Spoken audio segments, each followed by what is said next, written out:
Heart burn, chest burn, खाना ऊपर की तरफ आना, पेट भरा भरा लगना, बहुत बेल्चिंग होना, डकारे बहुत ज़्यादा आना, सिर भारी होना, नॉशिएटिक होना, ये एक लाइफस्टाइल जो आजकल हमारे चल रही है या जो आज की टाइम की एक बीमारी है, ये सिम्टम्स कॉमनली देखते हैं। इनको हम कॉमनली बोल सकते हैं एसिडिटी, जो कॉमन लेमैन लैंग्वेज में बोला जाता है एसिडिटी हो गई है। तो एसिडिटी आज की टाइम की एक बहुत कॉमन समस्या है। और ये कॉमन क्यों है? तो कॉमन इसलिए है क्योंकि आज का जो वर्क कल्चर है, लॉन्ग सिटिंग आवर्स होते हैं, लेट नाइट वर्क कल्चर हो गया है, बाहर का खाना पीना हो गया है, लोग एंजॉय करने के लिए ड्रिंक्स और कुछ एडिक्शन में चले जाते हैं। तो ऐसे ये कॉमन कॉज हैं। टाइम पे नहीं खाना, टाइम पे नहीं सोना, ये ऐसे कॉमन कॉज हैं जो हमको बहुत कॉमनली देखने को मिलते हैं। और इन्हीं की वजह से हमको ये जो एसिडिटी जिसकी हम बात कर रहे हैं, ये परेशानी क्रिएट हो जाती है। तो यदि बात करते हैं तो ये कॉमन सिम्टम इसके हो गए हैं जिनके बारे में मैंने बताया आपको, कि कॉमन सिम्टम के साथ साथ ये जब अनट्रीटेड रह जाएं, यदि लॉन्ग समय तक बॉडी में रह जाएं, तो ये क्रिएट कर देते हैं कई बार गैस्ट्रिक अल्सर का रूप ले लेते हैं। एक GERD होता है ना, और रिफ्लक्स होता है। तो ये एक विकराल रूप, कई बार अनट्रीटेड एसिडिटी विकराल रूप ले लेती है। It may cause ulceration in intestine. तो इससे सिम्टम फ्री होने के लिए हम क्या कर सकते हैं, या हम ऐसी कौन सी दवाई लें? तो जो लोग कॉमनली फार्मूला यूज़ करते हैं कि कुछ दवाई ले ली, एंटासिड ले लिया, या कोई केमिस्ट के यहाँ गए, कोई दवाई ली और यूज़ कर ली, ये टेम्परेरी रिलीफ देते हैं, इनसे थोड़ा रिलीफ भी होता है ये, लेकिन लॉन्ग टाइम सोल्यूशन नहीं होता। कई बार इन मेडिसिन्स की वजह से हमारे स्टमक में, ये मेडिसिन काम कैसे करते हैं, स्टमक में एक लेयर क्रिएट करते हैं जिससे हमारे बहुत अच्छे जो इंग्रेडिएंट हैं फूड के, वो भी अब्सॉर्ब नहीं होते। तो हमारे इसके कंसिक्वेंसेस क्या होते हैं? बोन वीक होना, लेथार्जीनेस रहना, मूड लो रहना, थकान रहना, ये सब होता है।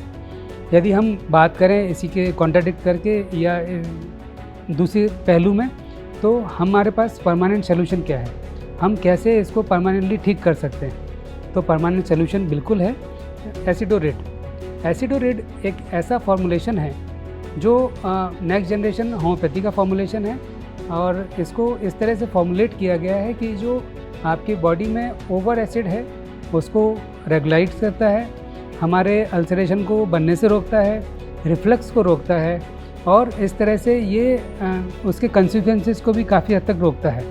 तो क्यों ये वर्क करता है, कैसे वर्क करता है? ये लिक्विड डाइल्यूटेड फॉर्म में आता है, लिक्विड फॉर्मेशन होता है फास्ट, इसका एब्जॉर्प्शन फास्ट होता है। इसको यदि सब लिंगुअली लिया जाता है तो इसका रिजल्ट भी बहुत क्विक होते हैं। सबसे बड़ी बात है ये हार्मलेस है, लॉन्ग लास्टिंग है। रेगुलर यूज़ करते करते हमने देखा है कि कई बार पेशेंट टोटल सिम्टम फ्री भी हो जाता है। तो ये एक नेक्स्ट जनरेशन प्रोडक्ट है जो कि मीठी गोली से द्वारा है। कई बार जो हम सिम्टम्स की बात कर रहे थे, तो एक कॉमन चीज़ देखी गई है हमारी डे टू डे प्रैक्टिस में। पेशेंट आता है कि मुझे यहाँ पेन होता है, चेस्ट में यहाँ पेन होता है, स्पेशली यदि टूवर्ड्स लेफ्ट गया तो वो पूरा ध्यान उसका हार्ट की तरफ ही चला जाता है। तो इसमें इतना डरने की जरूरत नहीं होती। ये कॉमन सिम्टम एसिडिटी का और हार्ट बर्न का भी है। तो हार्ट बर्न के सिम्टम में भी इस टाइप के सिम्टम्स शुरू होते हैं, जिसको हम फर्दर डायग्नोस करके ये पता कर सकते हैं डायग्नोस्टिक टूल से कि ये whether it is heart burn और समथिंग एल्स और रिलेटेड टू हार्ट।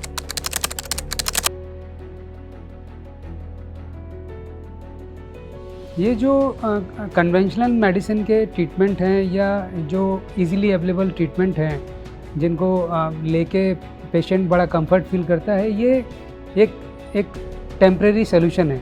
ये टेम्परेरी आपका एक ऐसा लेयर क्रिएट करते हैं जिससे आपको कुछ भी खाइए फील नहीं होगा, लेकिन दैट इज़ नॉट गुड, क्योंकि ये एक पर्टिकुलर हावर्स तक काम करता है।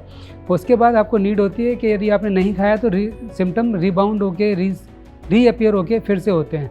और मैंने जैसे बताया कि यदि लॉन्ग टाइम यूज़ करते हैं तो ये हमारे जो अच्छे इंग्रेडिएंट हैं, अच्छे न्यूट्रिशन है, उसको भी हैम्पर करता है बॉडी में जाने से।